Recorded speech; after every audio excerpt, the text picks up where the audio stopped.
दोस्तों, आपका स्वागत है एक और नए वीडियो में। दोस्तों, मैं आज आप लोग के बीच एपीओ सप्लीमेंट्री पेपर जो दिनांक 1/6/2025 को हुआ था उसका क्वेश्चन पेपर मैं आज आप लोग के बीच लेके आया हूं। तो आज हम लोग इस पेपर को डील करेंगे। फर्स्ट पार्ट में राजभाषा के क्वेश्चन को छोड़कर से नेक्स्ट क्वेश्चन जो होंगे उसे मैं आज हम डील करूंगा।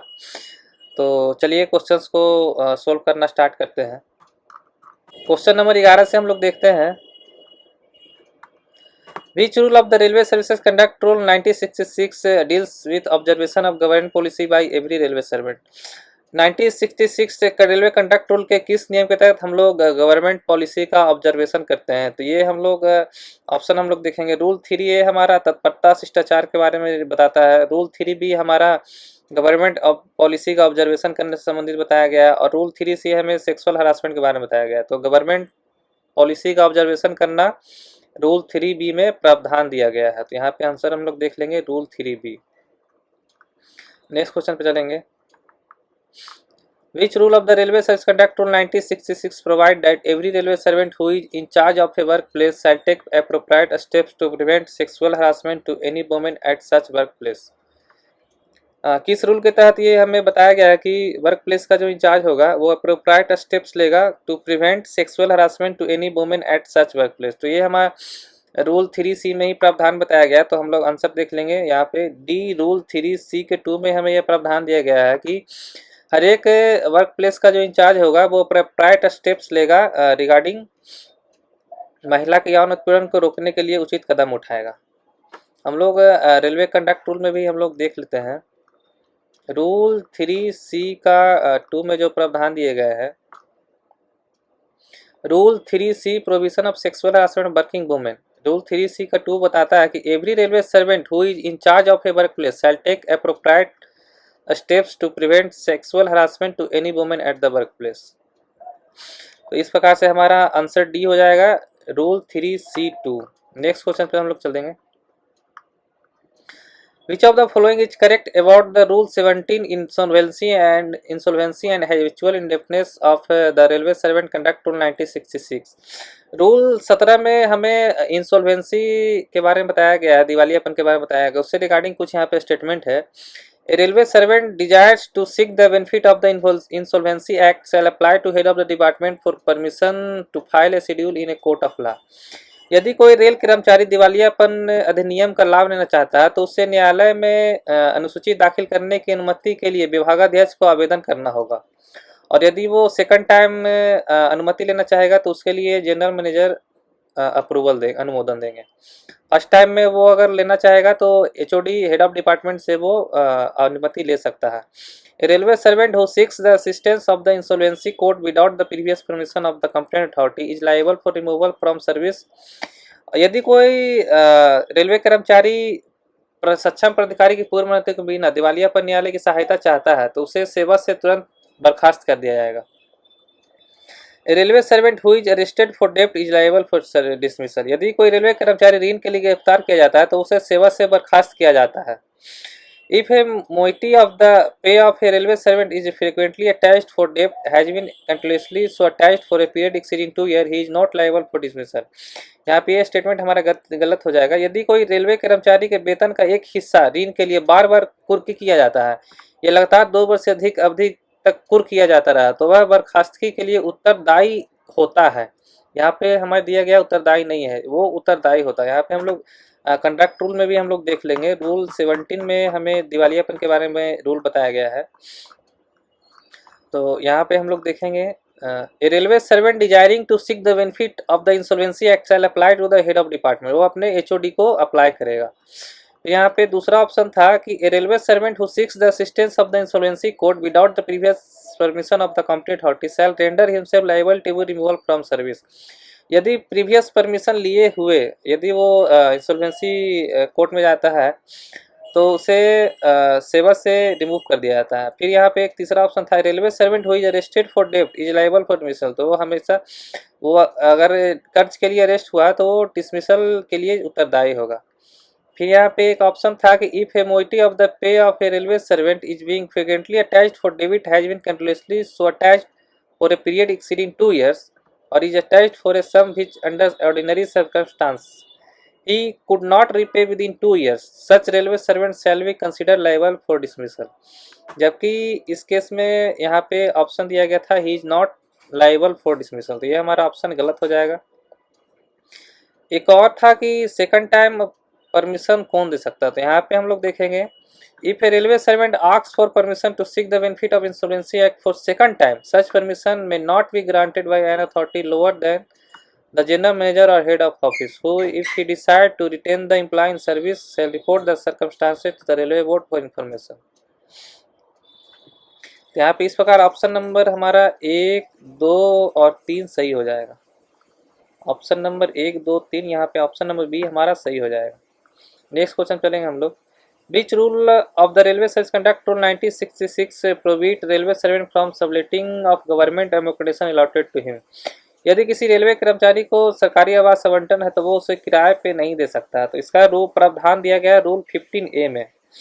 यहाँ पे रूल 15A में यहाँ पे हमें कोई भी रेलवे आवास किराए पे नहीं देना है। रूल 16 में हमें बताया गया इन्वेस्टमेंट से रिलेटेड चीज़ें, और रूल 17 में हमारे दिवालियापन से रिलेटेड चीज़ें बताई गई है। यहाँ पे ऑप्शन हमारा डी हो जाएगा रूल 15A1। नेक्स्ट क्वेश्चन चलेंगे हम लोग। Which rule of the Railway Service Conduct Rule 1966 provide that every railway servant shall at all times maintain absolute integrity, maintain devotion to duty and do nothing which is unbecoming of a railway servant। तो ये हमें railway service conduct rule 1966 के rule 3(1) में बताया गया है। 3(1) में बताया गया कि हमेशा ईमानदार रहेगा। 3(1) का 2 में प्रावधान किया गया है कि हमेशा इंटीग्रिटी मेंटेन डिवोशन, हमेशा ड्यूटी के प्रति निष्ठावान रहेगा। और 3 में बताया गया है कि do nothing which is unbecoming of a railway servant. तो ये सारे रूल हमारे रूल 3(1) में बताया गया है। तो यहाँ पे हम लोग ऑप्शन देख लेंगे। ऑप्शन नंबर बी हमारा हो जाएगा। 3(1) में ये प्रावधान दिए गए हैं हर एक कर्मचारी हमेशा ईमानदार रहेगा, कर्तव्य के प्रति समर्पण बनाए रखेगा और ऐसा कुछ भी नहीं करेगा जो रेलवे कर्मचारी के लिए अनुचित हो। तो ऑप्शन नंबर बी हमारा यहाँ पे सही हो जाएगा रूल 3(1).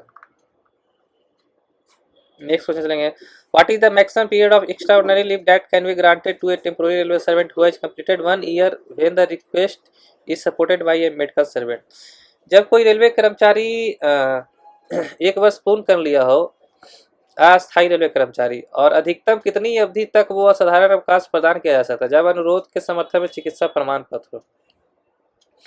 जब कोई टेम्पोररी रेलवे सर्वेंट 1 साल का सर्विस यदि पूर्ण कर लिया हो और उसके साथ और उसने एक्स्ट्रा ऑर्डिनरी लीव के लिए विथ मेडिकल सर्टिफिकेट के साथ अनुरोध किया हो, तो उस केस में कर्मचारी को 6 महीने एक्स्ट्रा ऑर्डिनरी लीव प्रदान किया जा सकता है। और यदि वो मेडिकल सर्टिफिकेट नहीं प्रदान करे तो उसे 3 महीने तक एक्स्ट्रा ऑर्डिनरी लीव प्रदान किया जा सकता है। तो जबकि वो मेडिकल सर्टिफिकेट सपोर्टेड अटैच कर रहा है तो उसके लिए कर्मचारी 6 महीने तक एक्स्ट्रा ऑर्डिनरी लीव प्रदान किया जा सकता है। तो यहाँ पे ऑप्शन हम लोग देख लेंगे। ऑप्शन नंबर डी हमारा सही हो जाएगा 6 मंथ। और उस यदि वो कर्मचारी मेडिकल सर्टिफिकेट नहीं प्रदान कर रहा हो तो उस केस में 90 दिन का एक्स्ट्रा ऑर्डिनरी लीव प्रदान किया जा सकता है। नेक्स्ट क्वेश्चन पे चलेंगे हम लोग। Which of the following is are correct with regard to leave preparatory to retirement of a railway servant. जब कोई कर्मचारी सेवानिवृत्ति के कगार पे हो और उसके पास लीव बच रहा तो वो एक प्रकार का लीव प्रिपरेटरी रिटायरमेंट उसे प्रदान किया जाता है। तो उससे रिलेटेड कुछ स्टेटमेंट यहाँ पे बताया गया है कि railway servant not desirous of encashment of leave on average pay at his credit at time of retirement on superannuation only can apply. यदि कोई कर्मचारी अपने बचे हुए लीव इनकेसमेंट रिटायरमेंट पे नहीं लेना चाहता तो वो लीव प्रिपरेटरी रिटायरमेंट के लिए आवेदन दे सकता है। तो ये हमारा स्टेटमेंट सही है। The leave that can be granted shall not exceed 300 day. जितना दिन का लीव इनकेसमेंट रिटायरमेंट पे प्रदान किया जाता है मैक्सिमम 300 डे का। यदि कर्मचारी के पास खाते में 300 दिन का LAP बचा हो तो वो 300 दिन का लीव प्रिपरेटरी रिटायरमेंट ले सकता है। द लीव पीरियड में include LAP together with LHAP। Leave preparatory retirement यदि कर्मचारी के पास LAP और LHAP दोनों हो तो वो दोनों को मिला के 300 दिन से ज़्यादा नहीं होना चाहिए, तो वो भी ले सकता है। Extraordinary leave can also be availed as leave preparatory to retirement. Extraordinary leave preparatory retirement के लिए नहीं दिया जाता है। तो ऑप्शन नंबर 4 हमारा यहाँ पे गलत हो जाएगा। ऑप्शन नंबर 1, 2, 3 हमारा सही हो जाएगा। तो ऑप्शन हमारा 1 2 3, ऑप्शन नंबर ए हमारा यहाँ पे सही हो जाएगा, 1 2 3 ओनली। नेक्स्ट क्वेश्चन चलेंगे हम लोग। What is the period of child adoption leave that can be granted to female railway servant with less than 2 surviving children on adoption of a child up to 1 year of age. यदि किसी महिला कर्मचारी कोई 1 साल से कम आयु के बच्चों को अडॉप्ट करना चाहता है तो उसे मैटरनिटी लीव की तरह ही चाइल्ड एडॉप्शन लीव प्रदान किया जाता है। तो मैक्सिमम 180 दिन का चाइल्ड एडॉप्शन लीव प्रदान किया जाता है। तो ऑप्शन हमारे यहाँ पे सी हो जाएगा 180 डे।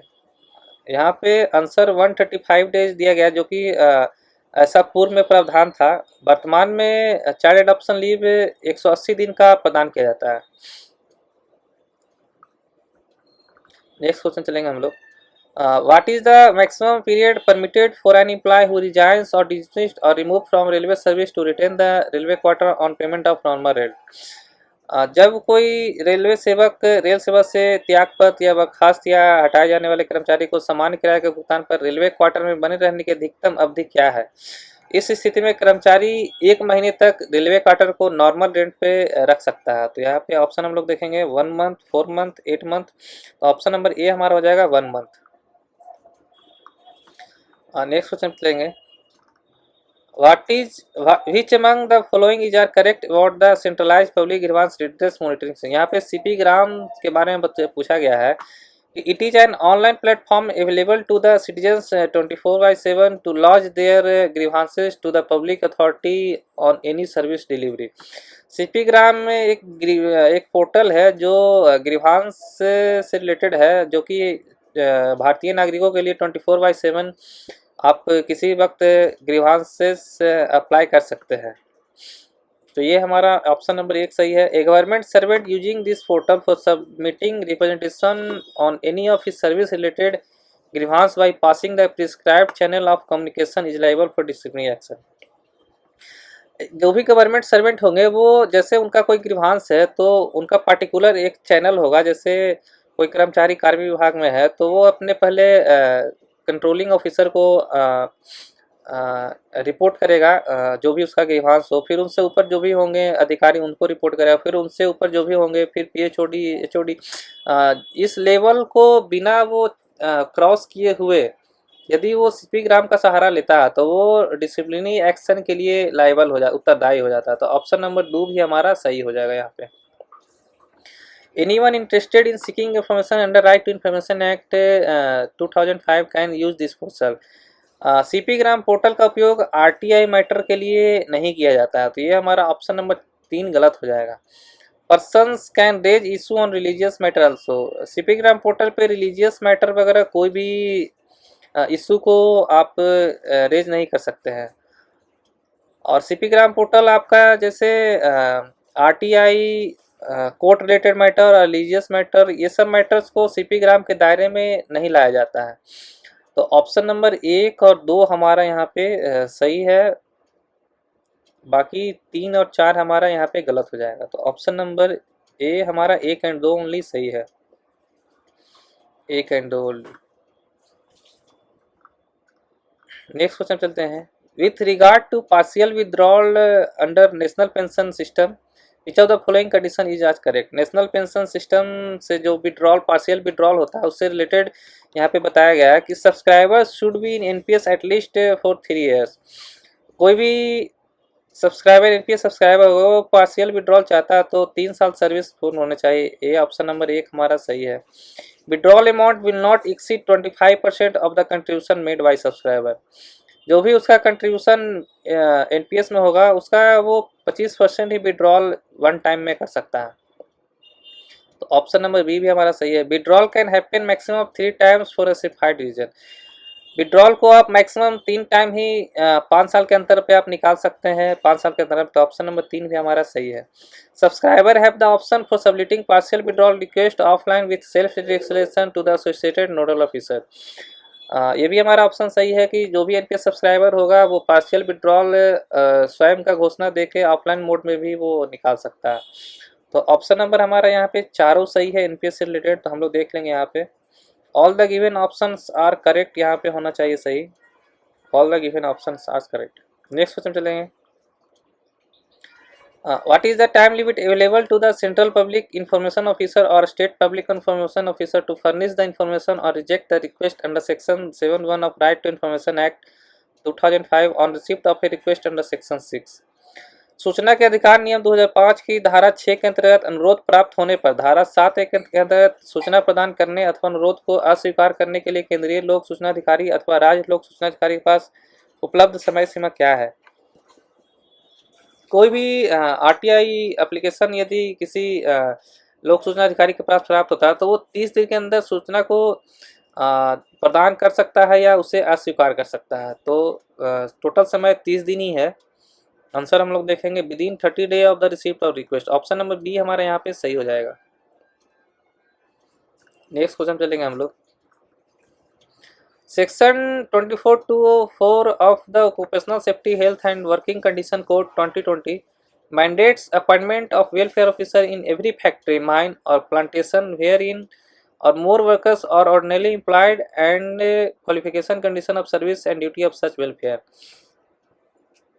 व्यावसायिक सुरक्षा स्वास्थ्य और कार्य समिति संहिता 2020 की धारा 24(2) के अंतर्गत प्रत्येक कारखाने, खदान या बागान में एक कल्याण वेलफेयर ऑफिसर्स की अपॉइंटमेंट अनिवार्यता जरूरी है, जिसमें कितने श्रमिक समान रूप से कार्यरत होंगे तो ऐसे वेलफेयर ऑफिसर की योग्यता, सेवा की शर्तें और कर्तव्य निर्धारित किए गए हैं। तो occupational safety health and working condition code 2020 के अनुसार जहां भी 250 या उससे अधिक श्रमिक समान रूप से कार्यरत होते हैं वहां पे वेलफेयर ऑफिसर्स का अपॉइंटमेंट जरूरी है। 250 डे। यहाँ पे हम लोग ऑक्यूपेशनल सेफ्टी कोड में भी हम लोग देख लेते हैं। Occupational safety health and working conditions code 29 जो कि 2019 में पारित हुआ था, इसमें प्रावधान दिया गया है वेलफेयर ऑफिसर्स के रिगार्डिंग। यहाँ पे दिया गया है कि the appointment of welfare officers in every factory, mine or plantation wherein 250 or more workers are ordinarily employed and the qualification, conditions of service and duty of such welfare officers। जहाँ भी 250 या उससे अधिक श्रमिक कार्यरत हो तो वहाँ पे एक वेलफेयर ऑफिसर का अपॉइंटमेंट होना जरूरी है। यहाँ पे ऑप्शन नंबर सी हमारा 250 सही था। नेक्स्ट क्वेश्चन पे चलेंगे हम लोग। Section 24(1)(5) of the Occupational Safety Health and Working Condition Code 2020 mandates provision of canteen in an establishment for employed thereof wherein or more workers including contract laborers are ordinarily employed। व्यावसायिक सुरक्षा स्वास्थ्य और कार्य स्थिति संहिता 2020 की धारा के अंतर्गत कर्मचारियों के लिए एक प्रतिष्ठान में कैंटीन का प्रावधान अनिवार्य है, जिसमें अनुबंध मजदूरों सहित या अधिक श्रमिक आमतौर पर कार्यरत हो तब वहाँ पे एक कैंटीन की व्यवस्था किया जाएगा।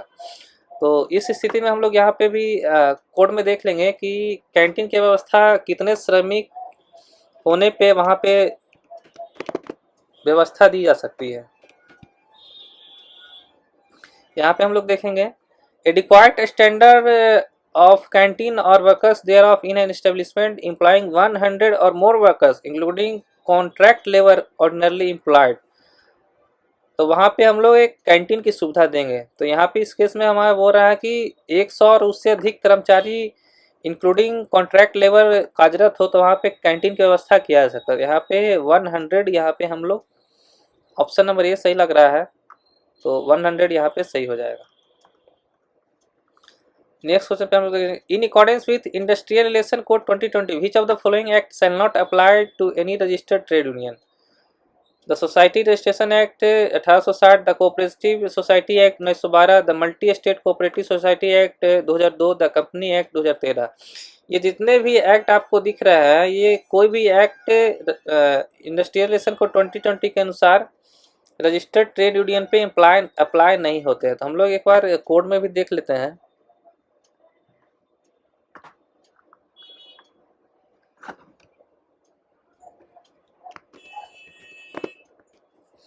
यहाँ पे बताया गया कि certain acts not to apply to registered trade union. तो यहाँ पे हमारा ऑप्शन हो जाएगा the society registration act, the cooperative society act, the multi state cooperative society act, the company act 2013 और any other corresponding law relating to cooperative society for the time being in force any state. ये सारे नियम जो है वो registered trade union पे लागू नहीं होते हैं। यहाँ पे ऑल द ऑप्शंस हो जाएंगे, यहाँ पे all the given options are correct. Next question पे लेंगे हम लोग। According to Section 48 of the Industrial Relation Code 2020, a person shall not be appointed to the office of a member of a tribunal or national industrial tribunal if he is not an independent person or he is attaining the age of। कोई भी औद्योगिक संबंध संहिता 2020 की धारा 48 के अनुसार किसी व्यक्ति को न्यायाधिकरण या राष्ट्रीय औद्योगिक न्यायाधिकरण के सदस्य के पद पर नियुक्त नहीं किया जाएगा यदि वह स्वतंत्र व्यक्ति नहीं है या उसने कितने वर्ष की आयु प्राप्त कर ली है। तो उस स्थिति में अगर ही वो 65 वर्ष की आयु प्राप्त कर ली हो तो उसे न्यायाधिकरण के रूप में किसी व्यक्ति को अपॉइंट नहीं किया जाएगा, न्यायाधिकरण या सदस्य के रूप में उसे नियुक्त नहीं किया जाएगा यदि उसने 65 साल की आयु प्राप्त कर ली हो। यदि 60 साल से 65 साल के बीच में हो तो उस स्थिति में उसे सदस्य के रूप में अपॉइंट किया जा सकता है। नेक्स्ट क्वेश्चन चले हम लोग चलेंगे। As per industrial relation code 2020, in what circumstances a worker who has been laid off is not entitled for compensation. तो लेड ऑफ के बारे में यहाँ पे पूछा गया है कि किस स्थिति में worker laid off is not entitled compensation के लिए हकदार नहीं होगा। If he refuse to accept any alternative employment in the same establishment from which he has been laid off. यदि वह उसी प्रतिष्ठान में कोई अल्टरनेट रोजगार उसे मिल रहा हो तो और वो उसे स्वीकार नहीं कर रहा है तो वह कंपनसेशन के लिए हकदार नहीं होता है। तो ऑप्शन नंबर 1 हमारा सही है। If he refuses to accept any alternative employment in any other establishment belonging to the same employer situated in the same town और विलेज और situated within a radius of 8 kilometre.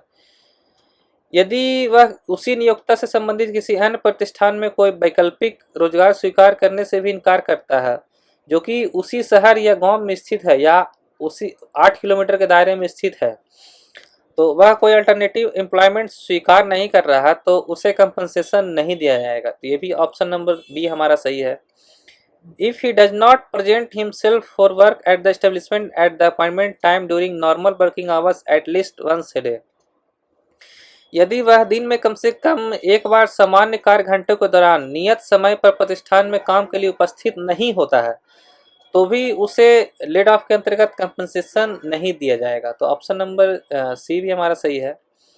If lay off is due to strike or slowing down of production on the part of workers is another part of the establishment. यदि lay of प्रतिष्ठान के किसी अन्य हिस्से में श्रमिकों की ओर से हड़ताल या उपदान में मंदी के कारण हो तो उस स्थिति में भी उसे कंपनसेशन नहीं प्रदान किया जाता। यहाँ पे ऑप्शन नंबर 4 सही लग रहा है। ऑप्शन नंबर डी हमारा यहाँ पे सही हो जाएगा। नेक्स्ट क्वेश्चन चलेंगे हम लोग। Under unified pension scheme UPS what is the minimum assured monthly pay out granted in case of superannuation occurring after 10 year more year qualifying service subject to timely and regular credit of contribution and no withdrawal. Unified pension के scheme के तहत यदि किसी कर्मचारी ने 10 वर्ष की सेवा पूर्ण कर ली हो और वह सुपरन्यूशन उसका सेवानिवृत्ति है तो अंशदान के समय पर नियमित रूप से जमा होने तथा निकासी न होने की स्थिति में न्यूनतम सुनिश्चित मासिक भुगतान की जो गारंटी उसे दिया जाएगा वो मिनिमम 10,000 रुपया दिया जाएगा। तो यहाँ पे ऑप्शन नंबर ए हमारा हो जाएगा 10,000 रुपया। नेक्स्ट क्वेश्चन चलेंगे। What is the name of the analysis which is a method of classifying inventory items based on their critically vital, essential and desirable based on their impact on operation and the consequent of stock outs। यहाँ पे एक बार inventory analysis के बारे में पूछा गया जो vital, essential और डिजायरेबल हो तो इसे VED एनालिसिस बोला जाता है। यहाँ पे ऑप्शन हम लोग देख लेंगे ABC एनालिसिस VED। यहाँ पे ऑप्शन नंबर बी हमारा सही हो जाएगा VED एनालिसिस। जो महत्वपूर्ण, आवश्यक और वांछनीय जो संचालन पर उनके प्रभाव और स्टॉक आउट के परिणामों पर आधारित होते हैं उसे VED एनालिसिस बोला जाता है। तो ऑप्शन नंबर बी हमारा सही हो जाएगा VED एनालिसिस। नेक्स्ट क्वेश्चन पे हम लोग चलेंगे। Which of the following features available for the procurement made through GeM portal. GeM portals पर जो प्री प्रोक्योरमेंट किया जाएगा उसके फीचर्स के बारे में पूछा गया है कि unique bid representation module where a seller can raise representation against a bid available in public domain. अद्वितीय बोली प्रतिनिधित्व मॉड्यूल जहां विक्रेता सार्वजनिक डोमेन में उपलब्ध बोली के विरुद्ध प्रतिनिधित्व कर सकते हैं। तो ऑप्शन नंबर 1 भी हमारा सही है। Unique challenge rejection window for Bidder's, एक बीडर्स के लिए यूनिक चैलेंज रिजेक्शन है कि यदि वो डिस्क्वालीफाइड कर दिया जाता है तो उसके विरुद्ध वो चैलेंज कर सकता है। तो ये भी हमारा एक प्रावधान है।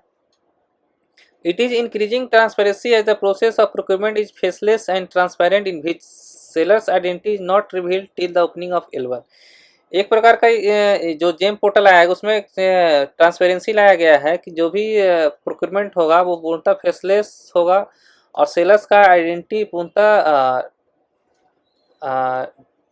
अनवील होगा, जो कि ओपनिंग होने के बाद ही उसे रिवील किया जाता है। एक प्रकार का इंटीग्रेटेड पेमेंट सिस्टम भी इसमें जेम में प्रदान किया गया। तो ऑप्शन नंबर हमारा चारों यहाँ पे जेम फैसिलिटी जो प्रोक्योरमेंट पे जो फीचर दिया गया है वो चारों इसमें हमारा सही बैठ रहा है। तो ऑप्शन नंबर हमारा देख लेंगे, all the given options are correct यहाँ पे हो जाएगा। नेक्स्ट क्वेश्चन चलेंगे।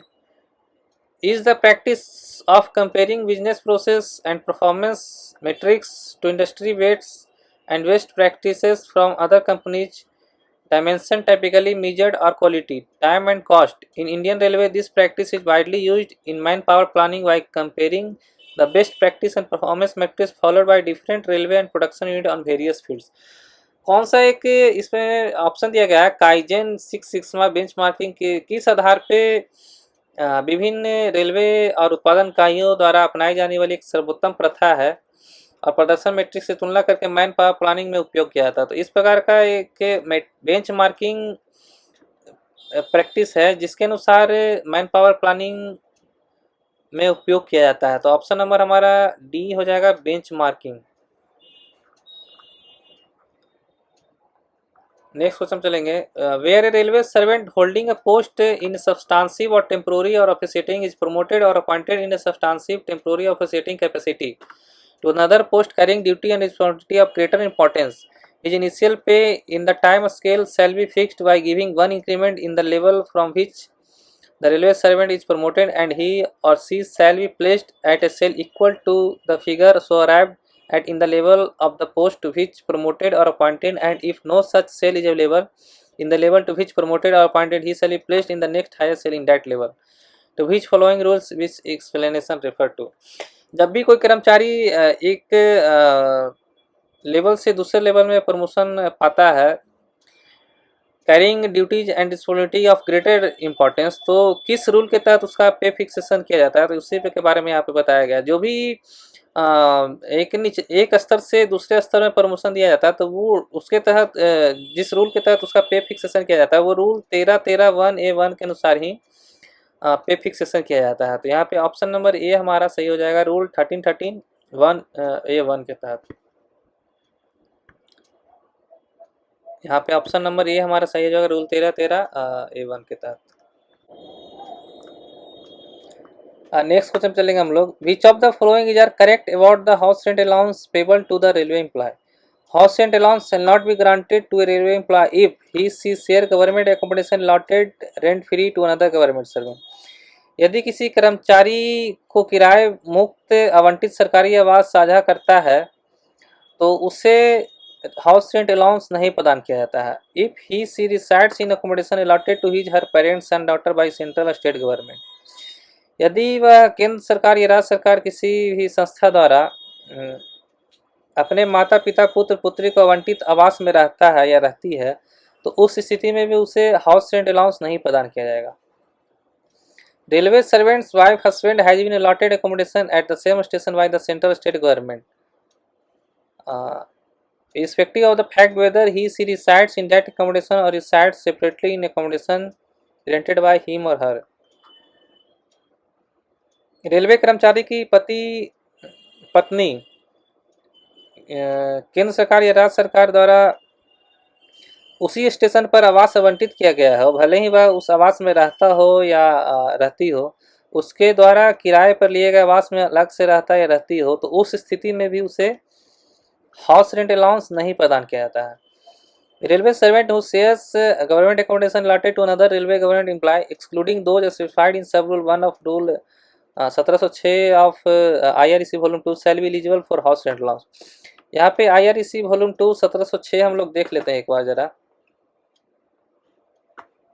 1706 में यहाँ पे एक नियम बताया गया है, railway servant who shares government accommodation allotted to another railway government employee excluding दो specified C D and E. C में बताया गया if he share government accommodation allotted rent free to another government servant, तो इसे छोड़ के D में भी बताया गया if he resides in accommodation allotted his her parents son daughter, जो भी किसी रेलवे कर्मचारी के पेरेंट्स या पुत्र या पुत्री को गवर्नमेंट एकोमोडेशन प्रदान हो तो उससे भी छोड़ते हुए, और ई में जो सी डी एंड ई और ई में भी जो भी ऑप्शन दिया गया है कि पति पत्नी को भी कोई भी सेम स्टेशन पे ही गवर्नमेंट एकोमोडेशन प्राप्त हो तो उससे भी छोड़ते हुए यदि कोई railway servant government accommodation share करता है to another railway government employee के साथ, तो वो shall be eligible for house rent, तो उसके लिए वो हाउस रेंट अलाउंस के लिए पात्र होगा। तो यहाँ पे हमारा ऑप्शन डी भी सही है।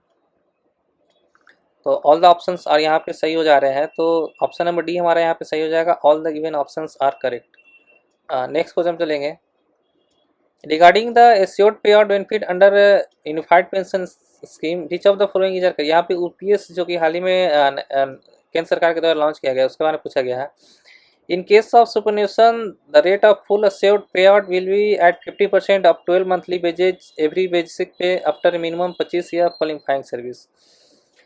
यहाँ पे बताया गया कि सुपरन्यूशन के मामले में जब कर्मचारी 25 वर्ष की अर्हक सेवा पूर्ण कर लिया हो तो उसे एक सुनिश्चित भुगतान 12 महीने के औसत मूल वेतन का 50% के बराबर उसे सुनिश्चित पेंशन प्रदान किया जाता है। तो ये यहाँ पे ऑप्शन एक भी हमारा सही है। In case of death of the पे out holder after superannuation family पे out at 60% of the payout admissible to the payout holder immediately before his demise will be assured to legally wedded spouse। Superannuation के बाद भुगतान धारक की मृत्यु के मामले में भुगतान धारक को उसकी मृत्यु से ठीक पहले स्वीकार भुगतान का 60% पारिवारिक भुगतान कानूनी रूप से विवाहित जीवन साथी को सुनिश्चित किया जाएगा।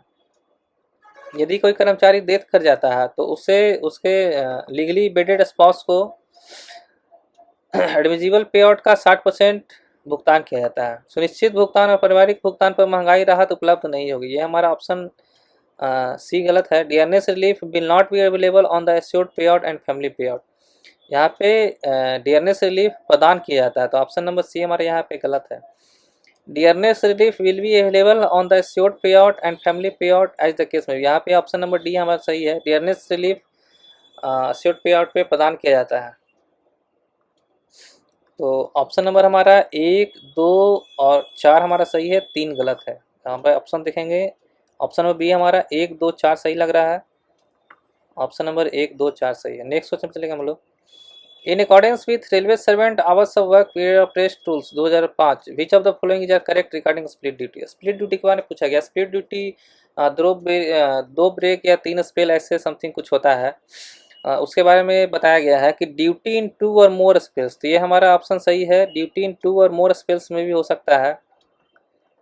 With intervening breaks each of half or more hours necessity by existing hour. Split duty जो भी होगा इंटरवेनिंग ब्रेक्स वो हाफ और मोर आवर का जैसा भी सकता है उसके अनुसार लिया जाता है, तो ये हमारा सही है। When the employ is not free to leave his place of duty, ये हमारा आंसर सही नहीं है।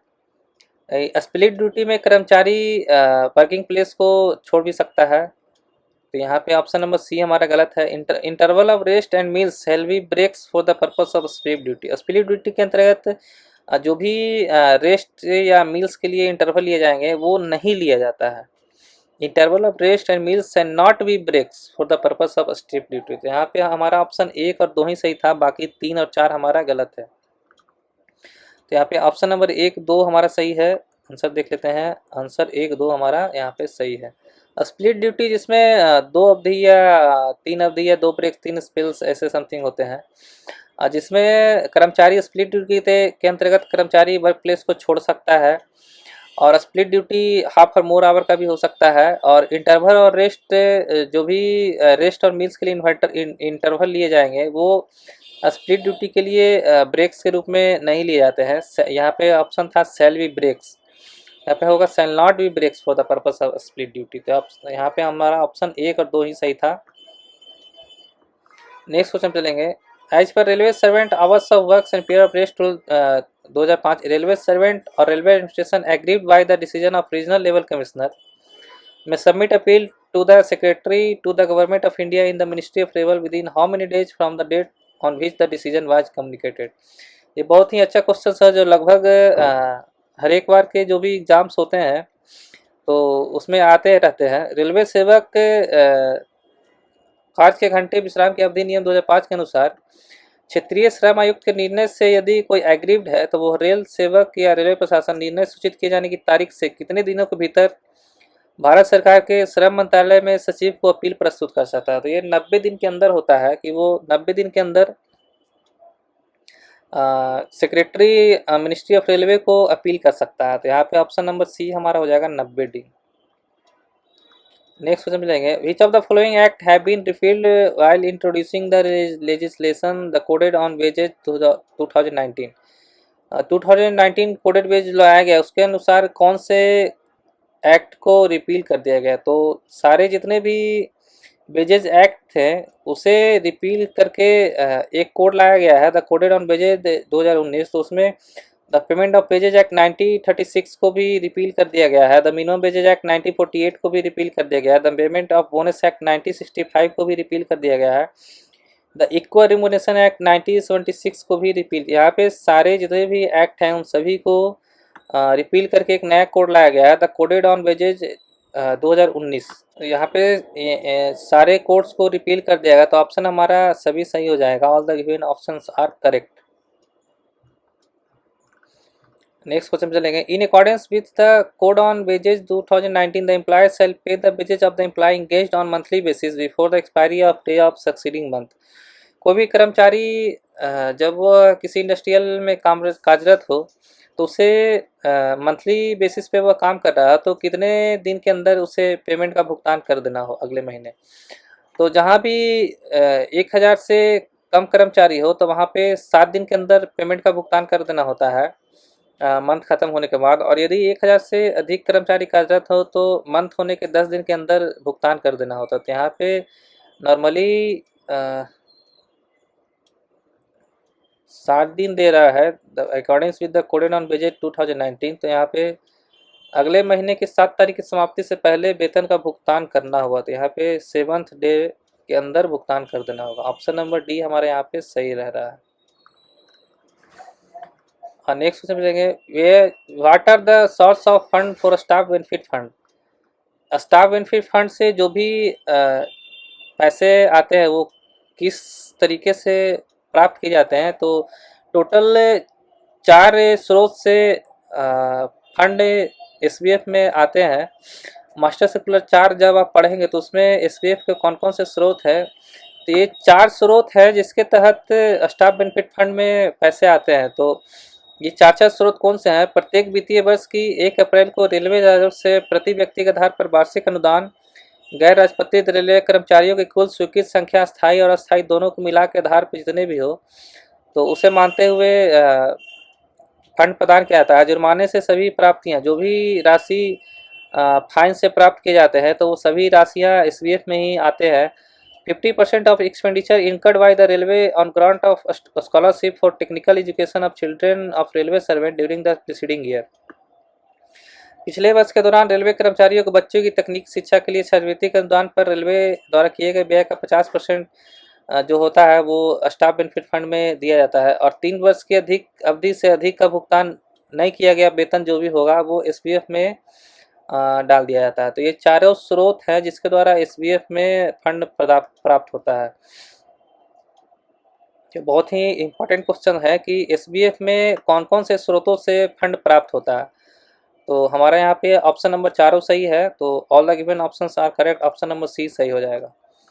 नेक्स्ट क्वेश्चन पूछेगा head activity of star benefit fund. यहाँ पे जो भी पर कैपिटा कंट्रीब्यूशन होता है 800 का तो उसके अलग अलग हेड्स होते हैं। तो उसके अनुसार यहाँ पे दिया गया है कि प्रमोशन ऑफ कल्चरल एक्टिविटीज़ के लिए हमारा 16 रुपये का राशि निर्धारित किया गया है। तो ऑप्शन नंबर सी हमारा हो जाएगा। स्पोर्ट्स एक्टिविटी के लिए 30 रुपया पर कैपिटा निर्धारित किया गया, तो ऑप्शन नंबर डी हो जाएगा। Relief of distress sickness CTC for online कस्ट रेलवे एम्प्लॉय के लिए 110 रुपये की राशि निर्धारित, तो ऑप्शन नंबर बी हो जाएगा। और स्कॉट एंड गाइड एक्टिविटी के लिए 22 रुपये की राशि निर्धारित है। तो यहाँ पे हम लोग देखेंगे ऑप्शन,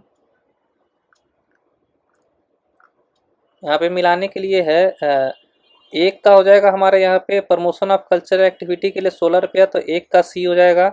स्पोर्ट्स एक्टिविटी के लिए हमारा यहाँ पे 30 रुपये की राशि हो जाएगा, तो 2 का डी हो जाएगा।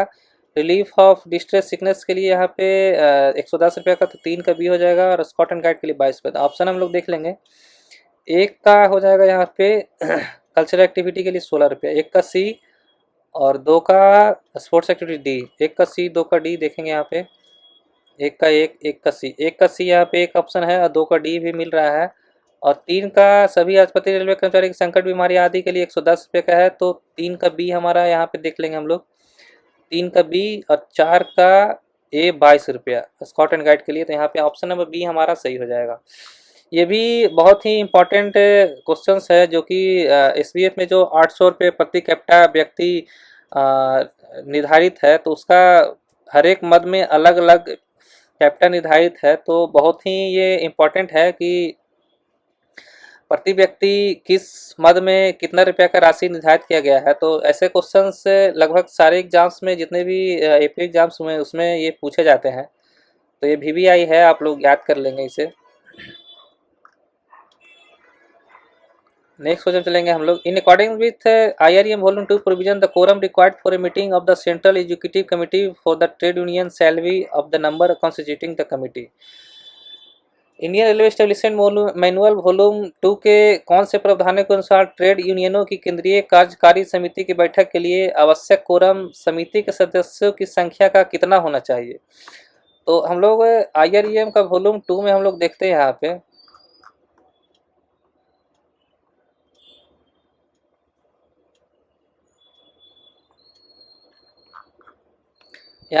IREM का चैप्टर 25 में हमें एक बताया गया है, quorum for meeting. The quorum for a meeting the central executive committee shall be 30% of the number of constituting the committee. तो यहाँ पे हम लोग 30% बोला गया है। तो यहाँ पे हम लोग ऑप्शन देखेंगे 10%, 30%, 20%। तो हमारे ऑप्शन यहाँ पे हो जाएगा 30%। जो भी ट्रेड यूनियन की केंद्रीय कार्य समिति की बैठक के लिए आवश्यक कोरम होगा वो सदस्यों की संख्या का 30% होगा, तभी कार्य समिति केंद्रीय कार्य समिति का बैठक संपन्न होगा। यहाँ पे ऑप्शन नंबर सी हमारा 30% सही हो जाएगा। नेक्स्ट क्वेश्चन चलेंगे। In which of the following grades zonal railway and production units can recruit persons against cultural quota annually. Cultural quota में जो भी रिक्रूटमेंट होते हैं वो लेवल 2 में रिक्रूट किए जाते हैं। तो ऑप्शन हम लोग देखेंगे लेवल 5, लेवल 4, लेवल 2। यहाँ पे ऑप्शन सी हमारा हो जाएगा लेवल 2। नेक्स्ट क्वेश्चन चलेंगे। Under the unified pension scheme what investment options are available for the individual corpus in any one of the following life cycle based scheme. UPS के में कौन से साइकिल होंगे? जैसे एनपीएस में जो भी एलसी ये सब साइकिल आए थे, conservative cycle, moderate life cycle, तो उसी के तहत यूपीएस में भी दिया गया है। तो conservative life cycle fund with maximum exposure to equity capped at, जो भी कंजर्वेटिव लाइफ साइकिल होगा उसमें इक्विटी कितना % लिया है, तो उसके कंजर्वेटिव लाइफ साइकिल में 25% और एलसी 25 और मॉडरेट लाइफ साइकिल फंड में एलसी 50 निर्धारित है। तो हम लोग देखेंगे कंजर्वेटिव लाइफ साइकिल में 25 और मॉडरेट लाइफ साइकिल में 50। तो यहाँ पे 25-50 ऑप्शन नंबर ए हमारा यहाँ पे सही है। ऑप्शन हम लोग देख लेंगे, आंसर है 25-50। यूपीएस के तहत कंजर्वेटिव लाइफ साइकिल में एलसी 25 और मॉडरेट लाइफ साइकिल में एलसी 50 निर्धारित है। नेक्स्ट क्वेश्चन चलेंगे हम लोग। In recruitment against Scots and Guide quota in railway, what is the maximum marks allotted for the participation service render in state events rally? जो भी Scott and guide Kota के तहत रिक्रूटमेंट किया जाता है तो उसका एक रिटन एग्जामिनेशन के लिए अलग और कुछ इवेंट्स के लिए अलग से प्रदान किए जाते हैं मार्क्स। तो यहाँ पे हम लोग देखेंगे मास्टर सेकुलर 7 में हम लोग देखेंगे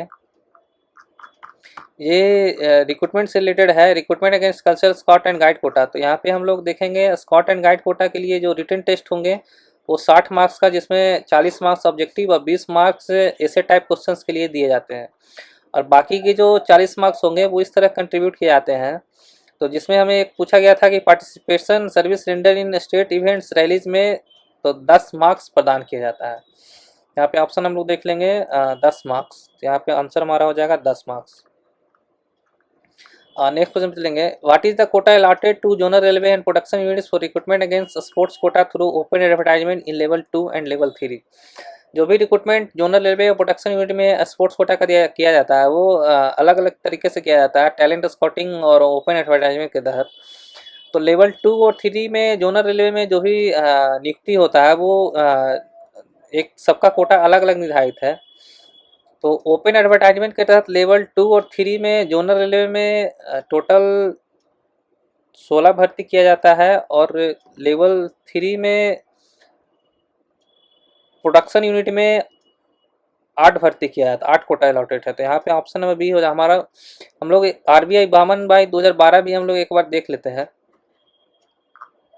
यहाँ पे RBI 52/12 में एक कोटा निर्धारित किया गया, अपडेटेड कोटा है, जो कि ओपन एडवर्टाइजमेंट का लेवल 2 और 3 में पूछा गया था। तो जोनल रेलवे में ये सारा जोनल रेलवे है, तो जोनल रेलवे में 16 निर्धारित किया गया है, और प्रोडक्शन यूनिट, ये प्रोडक्शन यूनिट है CLW DLW, उसमें हमारा 8 निर्धारित किया गया। तो हमारा ऑप्शन यहाँ पे था कि लेवल 2 और 3 में ओपन एडवर्टाइजमेंट के तहत जोनल रेलवे प्रोडक्शन यूनिट में तो 16 जोनल रेलवे में और प्रोडक्शन यूनिट में 8 कोटा निर्धारित है। तो ऑप्शन नंबर हमारा बी यहाँ पे सही हो जाएगा।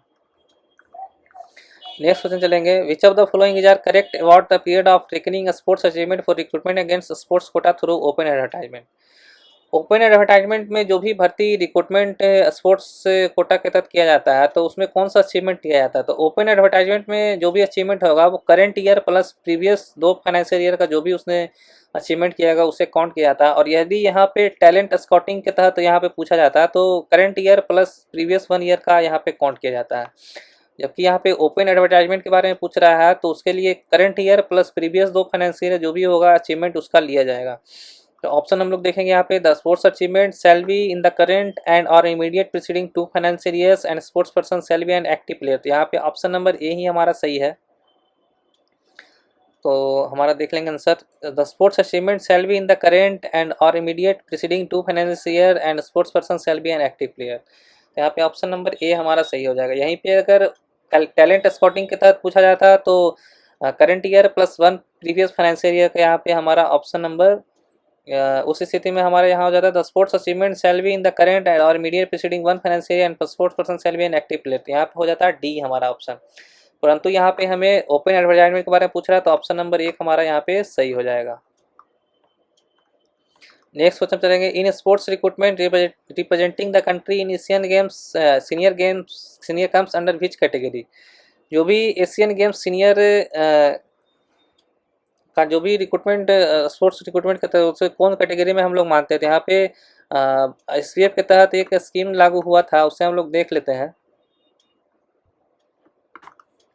ये cash award scheme for meritorious parts of railway person for outstanding performance in the field of sports के बारे में पूछा गया। तो यहाँ पे एशियन गेम्स के बारे में पूछा गया, एशियन गेम्स सीनियर, तो जो कि हमारा इवेंट कैटेगरी सी के अंतर्गत आता है। तो हमारे ऑप्शन देख लेंगे हम लोग, option category B, category C, category. तो यहाँ पे हमारा कैटेगरी सी में आता है एशियन गेम्स सीनियर। तो यहाँ पे ऑप्शन हम लोग देखेंगे कैटेगरी बी, ये गलत ऑप्शन शायद दे दिया गया है। यहाँ पे कैटेगरी सी में ही प्रावधान दिया गया है एशियन गेम्स सीनियर, जो कि कैटेगरी सी में आता है। मेरे ख्याल से ये गलत आंसर दिया गया है। शायद ये आने वाले समय में जो भी सही आंसर किया आएगा उसमें सुधार दिया जाएगा। नेक्स्ट क्वेश्चन पे हम लोग चलेंगे, what is the percentage of post reserve for direct recruitment of apprentice mechanic, junior engineer and mechanic. Junior engineer जो भी मैकेनिकल डिपार्टमेंट में अपॉइंट किए जाते हैं तो उनका भर्ती प्रतिशत पूछा गया। तो डायरेक्ट रिक्रूटमेंट जो भी होंगे वो 50% होता है, कोटा निर्धारित होता है, और प्रमोशन कोटा 25% और LDC कोटा 25% निर्धारित है। तो यहाँ पे डायरेक्ट रिक्रूटमेंट जेई में पूछा गया था जो कि 50% होगा। तो ऑप्शन हम लोग देखेंगे ऑप्शन ए 50%। तो हमारा यहाँ पे ऑप्शन ए 50% हो जाएगा। एलडीसी जेई के लिए 25% और प्रमोशन कोटा के लिए 25% कोटा निर्धारित है। Next question, what is the percentage of post reserve for limited departmental competitive examination quota to senior clerk post in personnel department. Personnel department में जो भी कोटा निर्धारित है सीनियर क्लर्क एलडीसी के लिए, उसका कितना परसेंटेज निर्धारित है? तो सीनियर क्लर्क जो भी पर्सनल डिपार्टमेंट में डीआर से भर्ती होते हैं उनका 20% कोटा, और प्रमोशन कोटा जो भी निर्धारित है उनका 66.6% और बाकी जो शेष बच गए वो सारे एलडीसी में 13.33% काउंट होते हैं। तो यहाँ पे सीनियर क्लर्क एलडीसी में 13.33% निर्धारित है। तो हम लोग ऑप्शन देखेंगे यहाँ पे नन ऑफ द गिवन 13.1/3 जो कि हमारा ऑप्शन नंबर बी सही है। 66.66% जो कि पदोन्नति कोटा का है और 20% डायरेक्ट रिक्रूटमेंट कोटा का। तो एलडीसी के लिए यहाँ पे हमारा 13.33% सही हो जाएगा। A selection panel has been approved by ADRM in a division and the panel needs modification on account of procedural irregularity. Who among the following is competent to approve the modification to the already approved panel? कोई भी एक panel बनता है और panel में irregularity पाया जाता है तो उसे मॉडिफिकेशन करने के लिए जो भी पैनल को अप्रूव किया होगा उससे एक हायर अथॉरिटी ही पैनल को मॉडिफाई कर सकता है।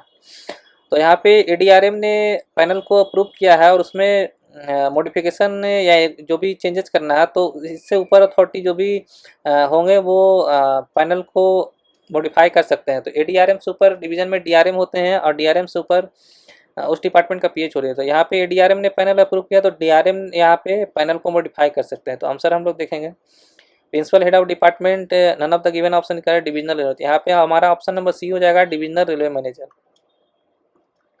नेक्स्ट क्वेश्चन पे चलेंगे, which of the following is are correct about the currency of panel in group C selection. Group C selections जो भी होंगे उसके करेंसी ऑफ पैनल्स के बारे में यहाँ पे पूछा गया है। Panels drawn by the selection board and approved by the competent authority shall be valid for 2 years from the date of its approval or till the panel is exhausted which are earlier। जो भी panel बनते हैं वो 2 साल के लिए उनका life cycle होता है और या जो भी पैनल एग्जॉस्ट कर जाए जो भी पहले हो तो उसका वैलिडिटी माना जाता है। तो उस केस में करेंसी का पैनल 2 साल तक रहता है या जब भी एग्जॉस्ट हो जाए जो भी पहले हो जाए उसे मान लिया जाता है। तो ऑप्शन एक हमारा सही है। An employee on the panel who once officiate against a non fortuitous vacancy in his turn on account of another employee vacating the post due to leave deputation shall be required to appear again for fresh selection. जब भी कोई कर्मचारी non fortuitous vacancy में एक बार officiate हो जाता है तो वो दोबारा फिर से उसे सिलेक्शन में अपीयर नहीं होना है। तो यहाँ पे ऑप्शन नंबर हमारा बी सही है।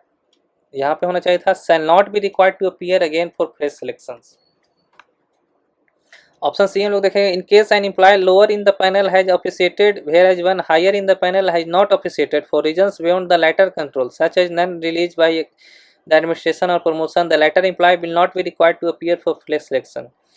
यदि पैनल में निचले स्तर का कोई कर्मचारी ने ऑफिशिएट कर लिया हो और जबकि पैनल में उच्चतर कर्मचारी ने बात के नियंत्रण से परे कारणों जैसे कि प्रशासन द्वारा पदोन्नति पर कार्यमुक्त न किए जाने की स्थानापन्न नहीं की है तो बाद वाले कर्मचारी को नए चयन के लिए उपस्थित होने की आवश्यकता नहीं होगी। यहाँ पे ये भी हमारा ऑप्शन सही है।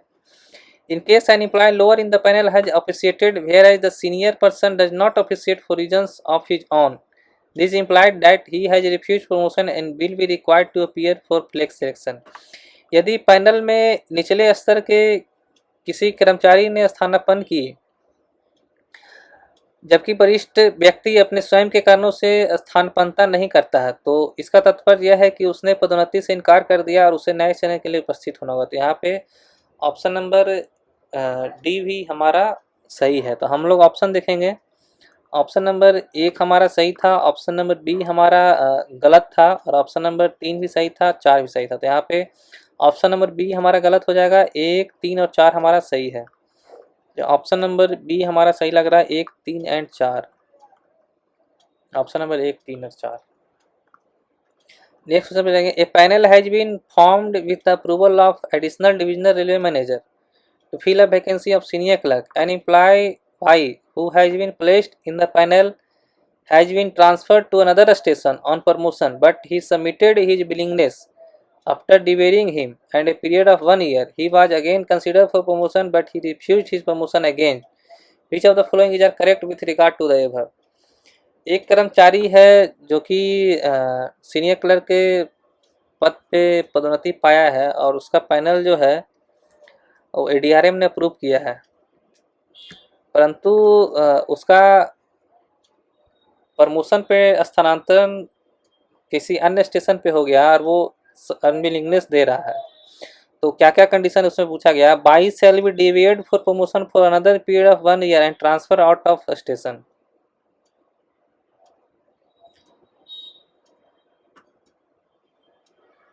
After debarring him and a period of 1 year, और कर्मचारी को 1 साल के लिए यहाँ पे डिवेयर कर दिया गया था और he was again consider for promotion but he refuse, और फिर से वो प्रमोशन के लिए रिफ्यूजल दे रहा है। तो उस स्थिति में क्या क्या कंडीशंस बनेंगे, by shall be deviate for promotion for another period of 1 year and transfer out of promotion. जब कोई कर्मचारी 1 साल के बाद भी यदि फिर से रिफ्यूजल देता है तो उस केस में कर्मचारी को प्रमोशन से डिविएट कर दिया जाता है और किसी अन्य स्टेशन पे स्थानांतरित कर दिया जाता है। तो हमारा ऑप्शन नंबर 1 सही है, by shall be deviate for promotion for another period of 1 year and need not be transfer out of station. तो ये हमारा ऑप्शन गलत हो जाएगा। यदि वो 1 साल के बाद फिर से रिफ्यूजल देता है तो उसे अन्य स्टेशन पे स्थानांतरित कर दिया जाता है, जो कि ऑप्शन नंबर 1 में हमारा सही है। ऑप्शन नंबर बी गलत हो जाएगा। By will be junior to all the persons promoted earlier than him from the same panel respective of his panel position. जब बाई का प्रमोशन हुआ था और उस पैनल में उसने रिफ्यूजल दे दिया तो उनसे जो भी उस पैनल में प्रमोशन पाए होंगे तो उन सारे से सीनियर हो जाएगा respective of his panel position. तो यहाँ पे ऑप्शन नंबर सी भी हमारा सही है। By name will be deleted from the panel, deletion being automatically requiring no approval from any authority. जो भी यदि वो 1 साल के बाद भी फिर से वो रिफ्यूजल दे रहा है तो उसका नाम उस पैनल से ऑटोमेटिकली डिलीट कर दिया जाएगा विदाउट अप्रूवल लिए बिना। तो ऑप्शन नंबर 4 यहाँ पे हमारा सही है। आंसर देख लेते हैं हम लोग। 4 नहीं, ये हमारा पे 2 गलत था, नीड नॉट बी ट्रांसफर। तो हमारा ऑप्शन 1, 3 और 4 सही है। हमारा देख लेंगे आंसर 1, 2, 3, 1, 3, 4। यहाँ पे ऑप्शन नंबर सी हमारा 1, 3, 4 सही है। 2 हमारा यहाँ पे गलत था, यहाँ पे बोला था कि शैल be deviate for promotion for another period of 1 year and need not be transfer out of station, जबकि कर्मचारी को आउट ऑफ स्टेशन ट्रांसफर कर देना है। नेक्स्ट क्वेश्चन पे चलेंगे हम लोग। How the seniority of candidate who are recruited by RRB in 1 exam batch and sent for initial training to training school in more than 1 batch on a static ground is determined. जब कोई बंदा RRB से recruit होता है और उसका initial training involve हो और वो ट्रेनिंग स्कूल में जाता है मोर देन 1 बैचेज में ऑन एडमिनिस्ट्रेटिव ग्राउंड, तो उस स्थिति में सीनियरिटी उसका कैसे डिसाइड होगा। यहाँ पे स्टेटमेंट दिया गया है कि those who join the subsequent course and those who pass the examination in subsequent chance will rank junior to those who had pass the examination.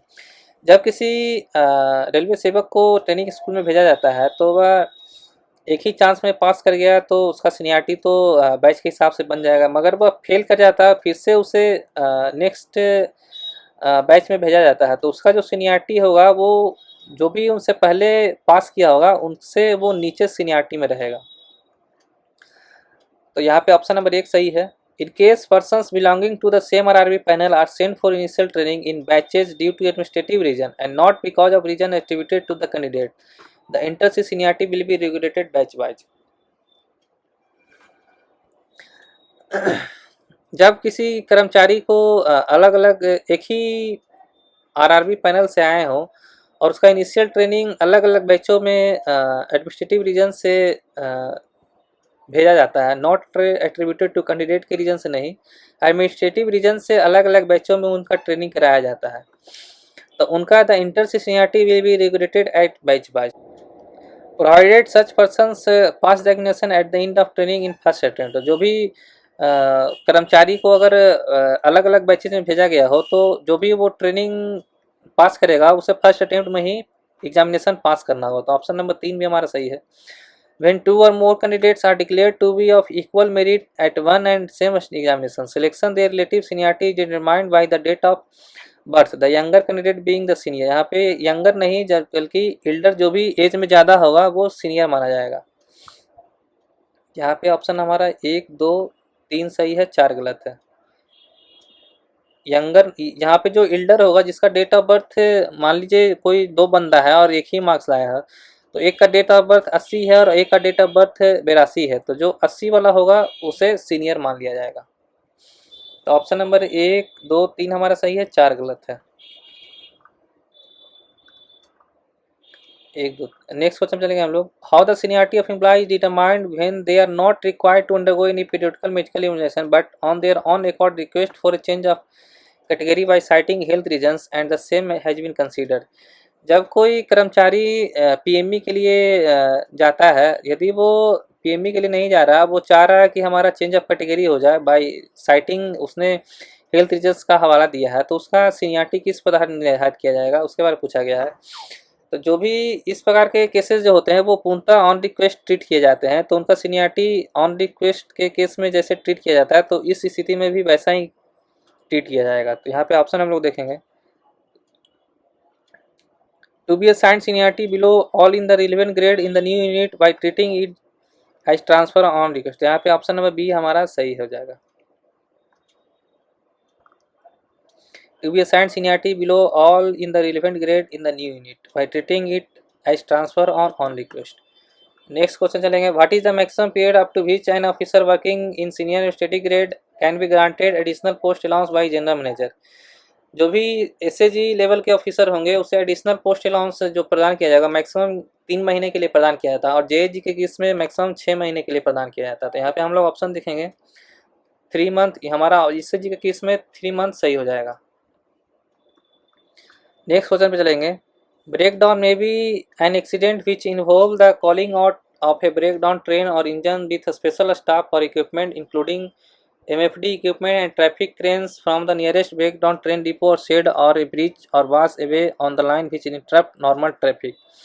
Breakdown allowance से किस किस स्थिति में दिया जाता है उससे रिलेटेड एक प्रावधान पूछा गया है कि which of the following events is are also be treated as breakdown. तो snapping of overhead electric traction lines which involve calling out of tower wagon और ब्रेकडाउन लॉरी, तो इसे भी ब्रेकडाउन के रूप में ट्रीट किया जाता है। Damage bursting of points requiring the attendance of a breakdown repair and maintenance gang, तो इसे भी ब्रेकडाउन के रूप में ट्रीट किया जाता है। Breakdown of interlock lifting barriers, तो इसे भी ब्रेकडाउन के रूप में ट्रीट किया जाता है। Total interruption of telecommunication communication of power supply, तो इसे भी ब्रेकडाउन के रूप में ट्रीट किया जाता है। तो इस चारों स्थिति में ही कर्मचारी को ब्रेकडाउन अलाउंस प्रदान किया जाएगा।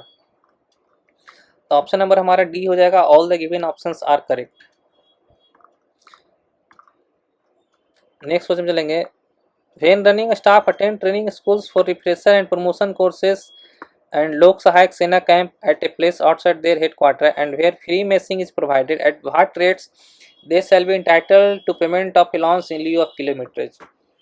एल के यहाँ पे पूछा गया कि जब कोई कर्मचारी रिफ्रेशर प्रमोशन कोर्स के लिए ट्रेनिंग स्कूल में जाता है और वहाँ पे फ्री मेसिंग प्रोवाइड किया जाता है तो उससे एल के किस दर पे प्रदान हो, तो जो भी उसे जबकि फ्री मेसिंग उसे प्रदान मिल रहा हो, तो जब भी फ्री मेसिंग यदि ट्रेनिंग स्कूल में मिल रहा हो तो वो हाफ दर पे ही एल के प्रदान किया जाएगा, और यदि फ्री मेसिंग नहीं हो तो वो फुल रेट पे प्रदान किया जाएगा। तो यहाँ पे हम लोग ऑप्शन देखेंगे हाफ द नॉर्मल रेंट, यहाँ पे ऑप्शन नंबर ए सही है, हाफ द नॉर्मल रेंट, और यदि उसे फ्री मेसिंग नहीं मिल रहा तो वो फुल रेट पे प्राप्त करेगा, half the normal rent. Next question चलेंगे हम लोग, computation of kilometrage for slow move trains in case of ballast and material trains cranes specials and light engines, the computation of kilometers shall be at rate of subject to a maximum of prescribed hour of duty, the period being reckoned from signing on to signing off। यहाँ पे slow moving trains के लिए कितने kilometre के हिसाब से kilometre भत्ता प्रदान किया जाता है from signing off to signing off, तो यहाँ पे जो भी स्लो मूव ट्रेन होगा वो 20 किलोमीटर की दर से मैक्सिमम 200 किलोमीटर के लिए प्रदान किया जाता है। तो ऑप्शन हमारा ये ही सही है, 20 किलोमीटर पर आवर की दर से मैक्सिमम 200 घंटे तक स्लो मूविंग ट्रेन के लिए उसे प्रदान किया जाता है। नेक्स्ट क्वेश्चन चलेंगे, the trip allowance to the running staff working the coal pilots shall be paid at what the rate of 8 hours, तो उसे 160 किलोमीटर की दर से कोल पायलट भत्ता प्रदान किया जाता है, ट्रिप अलाउंस। नेक्स्ट क्वेश्चन चलेंगे हम लोग, what is the notice period required to terminate the service of gazetted railway servant on probation in the medical department. जो भी मेडिकल डिपार्टमेंट में गेस्टेड ऑफिसर्स प्रोबेशन के रूप में काज कर रहे हो तो उसे 1 महीने की अवधि पे टर्मिनेट किया जा सकता है, और अदर देन मेडिकल डिपार्टमेंट में हो तो उसे 3 महीने की अवधि पे टर्मिनेट किया जाता है। तो जबकि यहाँ पे मेडिकल डिपार्टमेंट पे पूछा जा रहा था 1 मंथ की अवधि पे उसे टर्मिनेट किया जा सकता है। तो ऑप्शन नंबर बी हमारा हो जाएगा 1 मंथ। दोस्तों ये हमारा वीडियो थोड़ा सा बड़ा हो गया है। बाकी बच्चे नेक्स्ट क्वेश्चंस को मैं अगले पार्ट में डील करूँगा। ये छोटा सा एक वीडियो मैं आप लोग के बीच लेके आया था। तो आपको ये सॉल्यूशंस कैसा लगा हो तो ज़रूर कमेंट करके बताएं, और वीडियो को लाइक करें, चैनल को सब्सक्राइब करें, और वीडियो को अपने दोस्तों के साथ शेयर करना ना भूलें। यहीं पे वीडियो को मैं समाप्त करता हूँ। धन्यवाद।